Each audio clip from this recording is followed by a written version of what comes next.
প্রিয় দর্শক, আসসালামু আলাইকুম। আমার মাথার উপরের ভিডিওটি দেখুন। ভালুকা থেকে নাম হচ্ছে জুলেখা। জি জি জি, আপনি বলুন, আরো স্পষ্ট করে বলুন আপনি। মানুষ বলে জন্মের আগে কার সাথে কার বিয়ে নির্ধারণ করা থাকে, এটা কি সত্যি? ধন্যবাদ আপনাকে। জন্মের আগে নাকি নরনারীর বিয়ের বিষয়টি নির্ধারিত হয়ে যায়? শুধু বিয়ে নয়, আল্লাহ সুবহানাহু ওয়া তাআলা আল্লাহর বান্দাদের যত কাজ আছে সবগুলোকে আল্লাহ রাব্বুল আলামিন কিতাবের মধ্যে ওয়া ইনদাহু উম্মুল কিতাব, কিতাব মূল যে কিতাব এটা কি লৌহ মাহফুজে থাকে? যেটি আল্লাহ রাব্বুল আলামিনের কাছে রয়েছে, সেখানে আল্লাহ সুবহানাহু ওয়া তাআলা সব কিছু লিখে রেখে দিয়েছেন। এটা আল্লাহ রাব্বুল আলামিন জানেন বলে লিখে দিয়েছেন।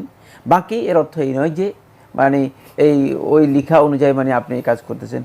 মানুষদের প্রচেষ্টা, মানুষের আমল এর সাথে সম্পৃক্ত।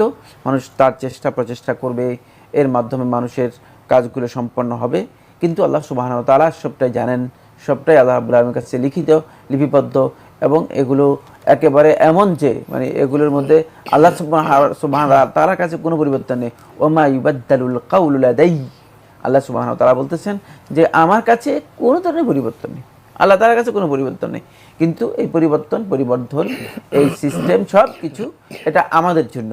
সুতরাং এটাকে দলিল হিসেবে পেশ করার কোনো সুযোগ নেই। এটাকে দলিল হিসেবে পেশ করার অর্থটা কি? অর্থটা হচ্ছে এই যে হ্যাঁ আমার ভাগ্যেই ছিল, এই জন্য আমার এরকম হয়ে গেছে।